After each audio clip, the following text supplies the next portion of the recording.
Welcome to the third week of your Team 6 program. Today we're going to start helping you improve your N factor or skill level. Gene and I are going to help you answer the question, what do you do? This question or its variations are used daily when people first meet. The answer to the question is called your elevator speech, a tightly packaged statement designed to create interest. And we're going to teach you how to package your testimonial or the testimonials of others to create a compelling reason for people to want to get more information.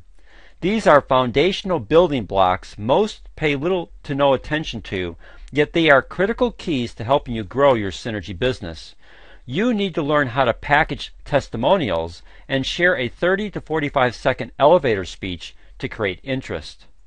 Now, before we get started, we're going to review the 3 key goals of our Synergy Co-op, because everything we teach in the Team 6 program is designed to help you achieve each of these goals. Master them, and your synergy business will be a dynamic and growing operation, leading you to significant residual income and the time freedom to enjoy it. The 3 key goals are improve your N factor or skill level, acquire customers, and attract business builders. First, we want to help you improve your N factor or skill level to increase your positive outcomes, the number of people you encounter who will either become a distributor and or a business builder. As you learn how to acquire customers, they will create cash flow or net profits completely separate from any commissions sent to you by Synergy Worldwide. This cash flow will help you grow your Synergy business. As you learn how to systematically build your Synergy business, you will attract business builders. If you teach them how to improve their N factor or skill level so that they can acquire customers, you will increase your organizational volume to turbocharge your basic commissions, mega matches, and leadership bonuses paid to you by Synergy Worldwide. Now, before we talk about your elevator speech and how to effectively package testimonials, I want to introduce you to a term you need to understand: multiple exposures. Most marketing experts typically use the number 7. This means that your prospective customer needs an average of 7 exposures to you before they're willing to move forward in a buying decision. Some could be less and some could be more, but the average is 7. By properly knowing how to use your elevator speech and knowing how to package a testimonial, you can use these 2 techniques to help you get to the number 7 quickly and effectively. We'll come back to this at the end of this presentation to help you better understand what we're about to teach you. Let's start with your elevator speech. You're at a business function, or a networking group, or a family outing, or at the airport, any place where people are gathered and engaged in conversation. The 2 most common icebreakers are, how are you doing? Or, what do you do? The typical answer is, I'm fine, or I do such and such a job. Your answer to either question will determine whether the conversation has any opportunity to move towards ProArts 9 Plus. So you need to look at your elevator speech in 2 ways: dynamic enough to create interest, as well as create an opportunity to sort. Let me explain and then give you an example. Dynamic enough to create interest. You have only 15 to 30 seconds to create interest and curiosity. So you want an elevator speech that is dynamic enough to create both, but not so complete that they think they know exactly what you do. Create an opportunity to sort. Not everyone will be interested in what you do. Your goal is to find those that are. This is a sorting process. Plus, you need 2 types of elevator speeches: one for acquiring customers and one for attracting business builders. This is my elevator speech when someone asks me what I do, and I'm looking to acquire a new customer. I help people improve their health, more specifically their cardiovascular health. They then typically ask me if I'm a doctor, and I say, no, I'm a wellness coordinator, and I help people understand how to properly nourish their endothelium, which is critical to cardiovascular health. Now let me ask you a question. Do you know anyone who has high blood pressure, diabetic complications, or poor circulation? I answer with a clarification, a statement, and come back with a question to control the conversation and start the sorting process. Notice that the question has 3 choices so that I can broaden my ability to get a positive answer. If they answer yes, then I'll ask them more questions about that person, who it is, how long have they had this issue, are they on medication, would they be open to a natural solution. I ask questions to get them talking about themselves. Plus, I use the questions to gather information so that I can better understand what will resonate with them.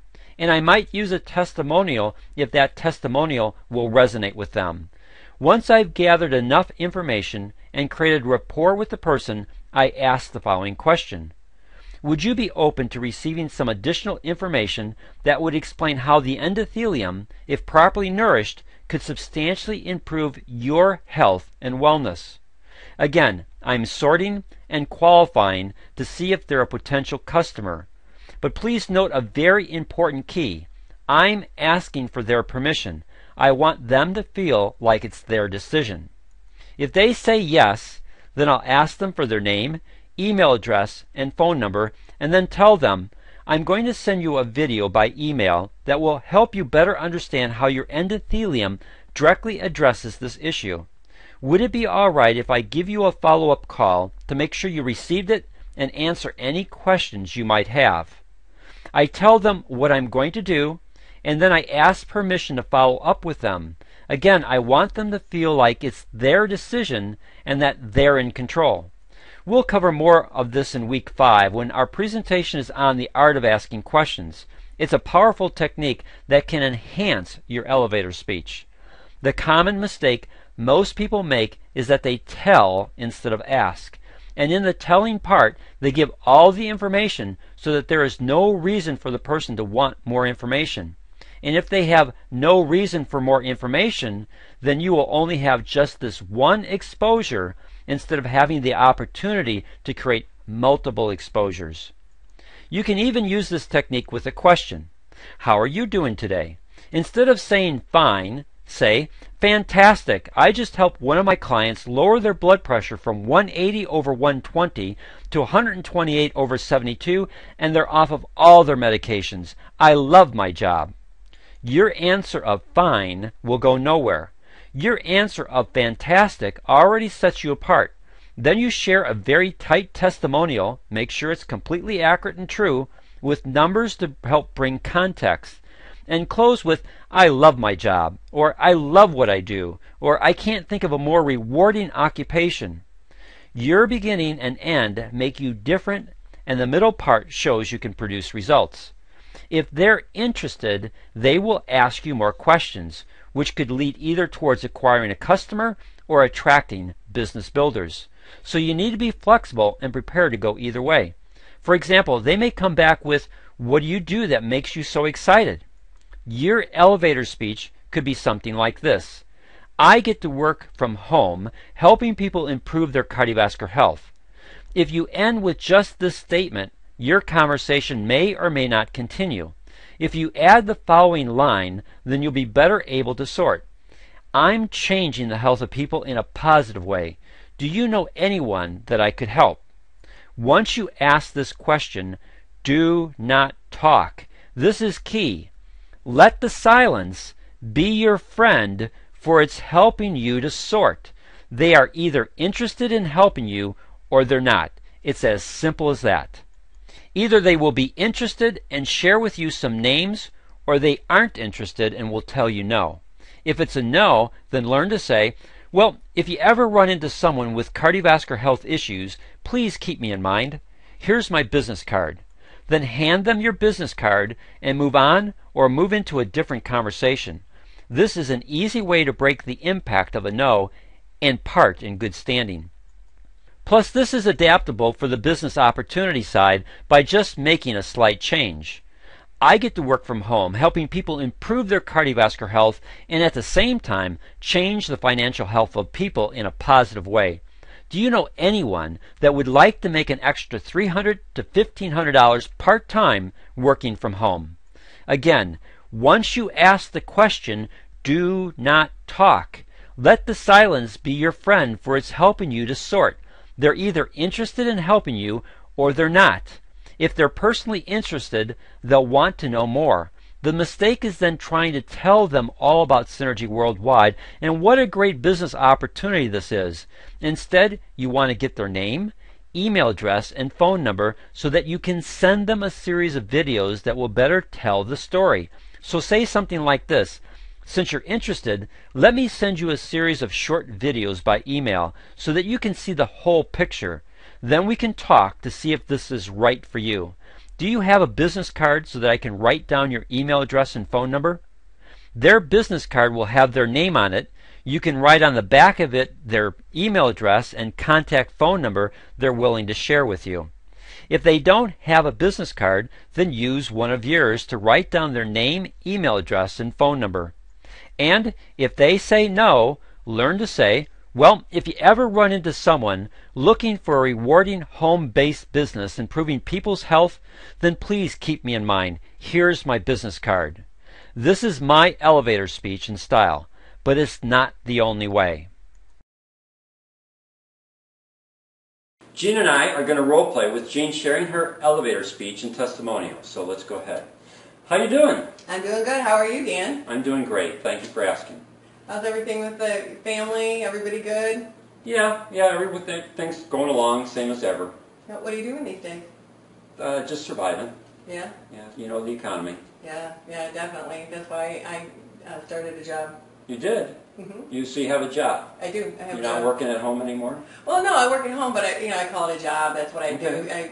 I actually stumbled upon it by accident because I found You a didn't product. hurt yourself, did you? No. Okay. But I found a product that actually worked to lower my blood pressure naturally, even when medications wouldn't do anything for me. And I decided to stay on it for the rest of my life, and I wanted to get it at distributor cost, so I became a distributor. Okay. And once I became a distributor, my whole family got on the product, started seeing all these amazing results in their health and health enhancement, athletic performance, and my Really? kids are all well. Yeah. But so it's a really great product, and I would love to talk to you more about it. If you know anybody who has any health issues or anything like that, it might be something that you might be interested in talking to them about. Is this like a powder or something that you take? It's a powder, and you actually stir it into water. You put 1 scoop in a glass of water, and you drink it. It tastes delicious. I always tell everybody it tastes like Kool-Aid. Okay. So there's no downside to it. And I'll tell you, for years I took so many different products that tasted terrible to try and get my blood pressure to come down naturally. And I even took medications to try and get my blood pressure to come down naturally. Nothing worked until this came along. And I feel great. I feel like I'm, back in my 40s, I'm 51. I wasn't going to ask, because I was going to say you look like 29. Oh, thanks. But, it's been a really great thing, and now the business is really picking up, and I'm really excited about it. Good. That's great. So, what should we do now? I don't know. What do we do? What do I do? Well, what I would do is I would come back and ask a question. See, if you don't ask a question, you don't know. So you're saying this is still part of the elevator speech. So then I will say, is it something you'd be interested in learning more about? Yeah, or I would do something along the lines that, well, Dan, are there any health issues, like cardiovascular health issues, such as high blood pressure or complications of diabetes or any kind of cholesterol issues that either you or anyone in your family has? See, by asking that question, you're going to get me to re-engage in the conversation rather than have that drop off in silence there. And then you can see where that conversation goes, because if I don't have anyone in my family, then you can come back and say something to the effect, well, if you ever have those issues, or if you ever come across someone, would it be all right if I give you my business card, and if you come across someone that has those kinds of issues, would you mind passing my business card on to them? And again, you're asking questions and getting people's permission to do certain things, and that's how you stay engaged in the conversation until you finally go through the sorting process to see whether I'm interested or not. Because I'm either going to be interested or I'm not going to be interested, and all you're doing is looking to sort, and you need to have a way to get out of the process so that if I'm not interested, we don't have this, quote, pregnant pause, so to speak, where we feel a little uncomfortable because we're in this conversation. So you have to have a way of asking questions to keep the conversation going, to get to a yes or no, whether the person wants information. And then the way that you get out of that, and we talk about this in the presentation, is by saying, well, Jean,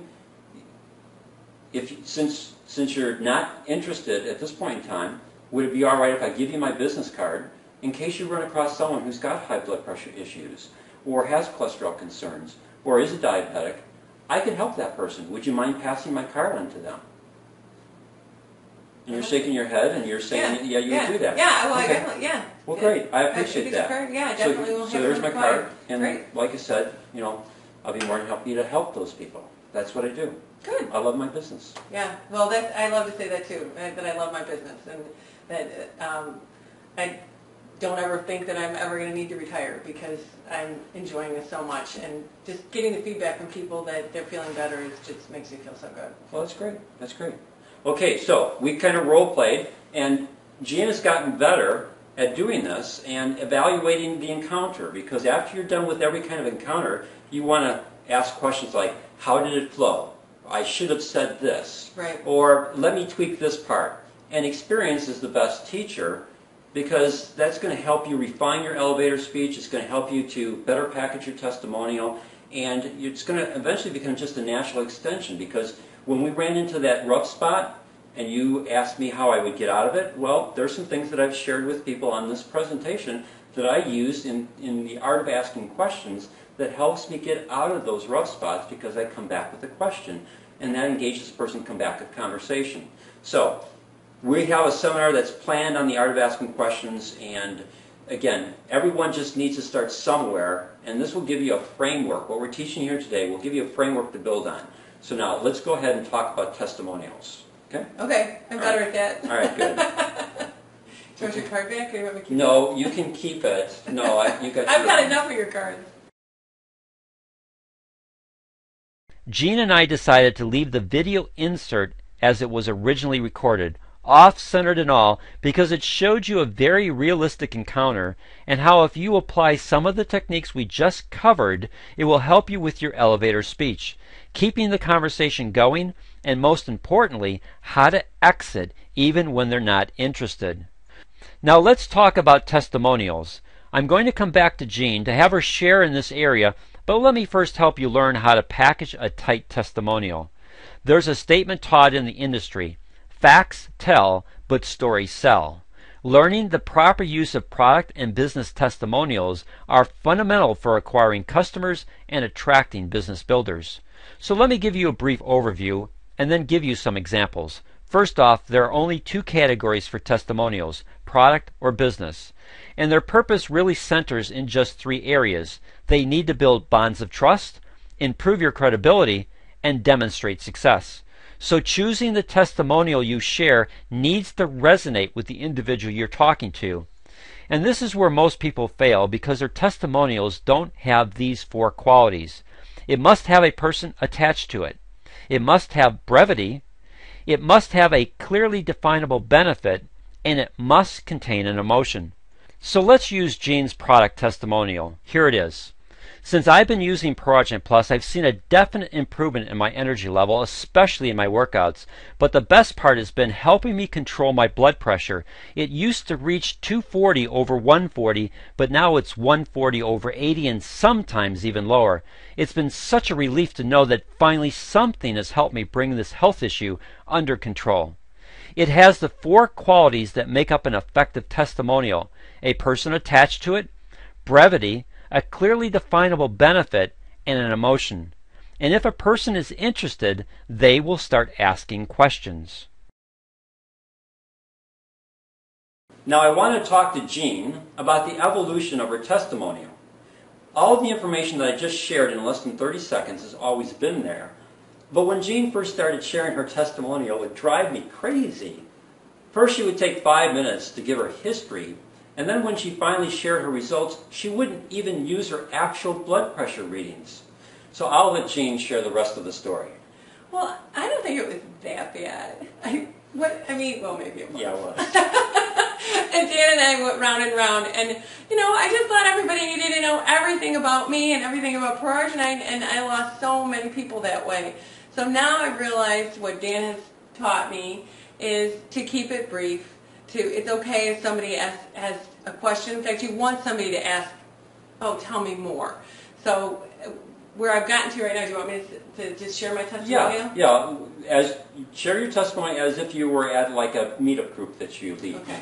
Which is a network marketing type place, and they let the people stand up for 2 or 3 minutes and do a little spiel about what they do for a living. So this is where I kind of honed all these skills, because I knew that this is something that I really needed to do, was get better at my elevator speech. So I went to all these meetups, and now what I do is I stand up and I say, hi, my name is Jean LaVallie, and about 10 years ago my blood pressure started to really rise. And this scared me because both my parents died young of heart disease. I tried everything I could to lower it naturally, and finally came across a product called Pro-Arginine Plus that lowered my blood pressure naturally. At my worst point, my blood pressure could go as high as 240 over 140. Now my readings on average are about 140 over 80.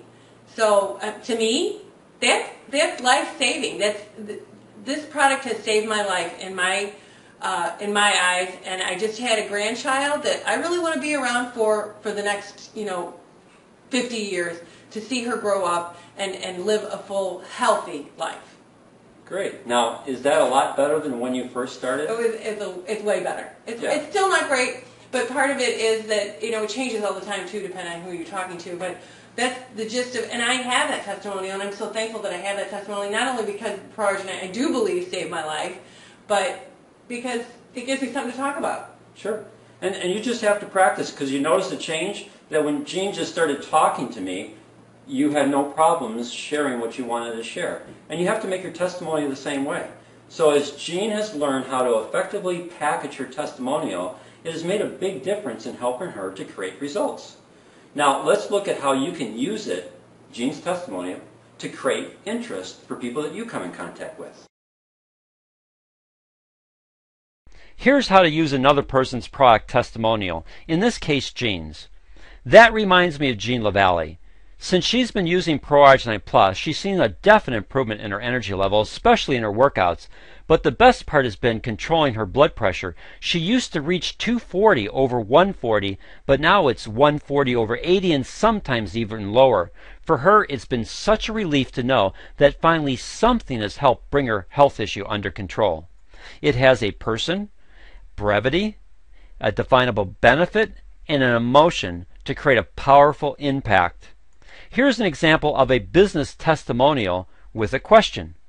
I've started a small business venture, and I'm already making an extra $500 per month. Who do you know that has a passion for health and would like to make some significant part-time income? You could also apply the same technique with a product testimonial linked to a question. I've just helped another client lower their blood pressure naturally from 160 over 90 to 116 over 67. Who do you know that might want to lower their blood pressure? Or who do you know that might want better health? Or who do you know that might want better athletic performance? Here are some suggestions to help you in this area. First, keep a notebook or journal with key testimonials. Try to have at least 10 product testimonials and 10 business testimonials. These testimonials can come from your customers, business builders in your Synergy organization, as well as from the Synergy Worldwide blog and their care to share testimonials that they post. Now I want to summarize this presentation on your elevator speech and testimonials in the context of multiple exposures. Again, according to the experts, it takes on average 7 exposures before a person is willing to move forward in a buying decision. The following table will help you see how this process starts with your elevator speech, continues with effectively sharing a testimonial, and finishes up with proper follow-up. It starts with the process of sorting. Your elevator speech is the first touch. If it creates interest and you ask the right questions, you may be able to share an effective testimonial for the second touch. If they give you their name, email address, and phone number, then it continues in the correspondence phase. Send them an email that contains a relevant testimonial with a link to a recorded video or presentation that will directly address their need. This provides you with 3 more touches. Then make your follow-up call to see if they received the email and had the opportunity to watch the video. Ask them if they have any questions, and once you're done answering their questions, you must ask for the order. Asking for the order is as simple as saying, would you like to try this product since it has a 90-day money-back guarantee? Now, here are your assignments for week 3. Assignment 1. During your weekly Team 6 call, be ready to share either your elevator speech or a tightly packaged testimonial. This is important because your Team 6 instructor can help you refine both your elevator speech and testimonial. Additionally, what you share can help others on your Team 6 call. Maybe they like a phrase you use, or they want to add your testimonial to their journal so they can share it with others. Assignment 2. Read the 3rd and 4th chapters of The Slight Edge by Jeff Olson. Identify at least 2 important ideas you learned and how you think this will help you. Record these ideas in your journal for future use. Assignment number 3. Read chapters 2 and 3 of No More Heart Disease by Dr. Louis J. Ignarro. Identify at least 2 important pieces of information that impacted you. Then record this information in your journal to help you retain this knowledge. It's time to close this 3rd presentation in the Team 6 program. Learning how to effectively share your elevator speech and deliver tight and impacting testimonials that resonate with the person you're talking to are real keys to helping you improve your N factor or skill level. Jean, any parting thoughts? Yeah, Dan, I just wanted to tell everybody, from somebody who's been there, really all it takes is for you to practice. Whether it's in your mirror, get your video camera out and videotape yourself. You might feel silly walking around your house repeating it over and over. Post it up by your kitchen sink or anywhere where you're going to see it, so that you're just reminded of what you want to say, so that when you do get into situations where you just need to talk, then it just flows naturally from your experience of already talking just to the air. Talk to your husband, talk to your wife about it, and before you know it, it's going to be like second nature. And go to meetup groups. Meetup.com is a great place for you to network with people. And the other thing is your partner in your Team 6 program. Definitely. You and your partner work with each other so you can do that. So thank you, Jean. That was great information. And Jean and I look forward to discussing this on our upcoming group conference call. Or if you're in a Team 6 program led by someone else, then please be a committed participant. You bring great value to your team of 6, and your participation with your group and Team 6 leader is going to pay huge dividends in the growth of your Synergy business. Make the most of this training program and begin the process of making this information part of you so that you can become the leader in Synergy worldwide that you want to be. Right? That's right. Okay.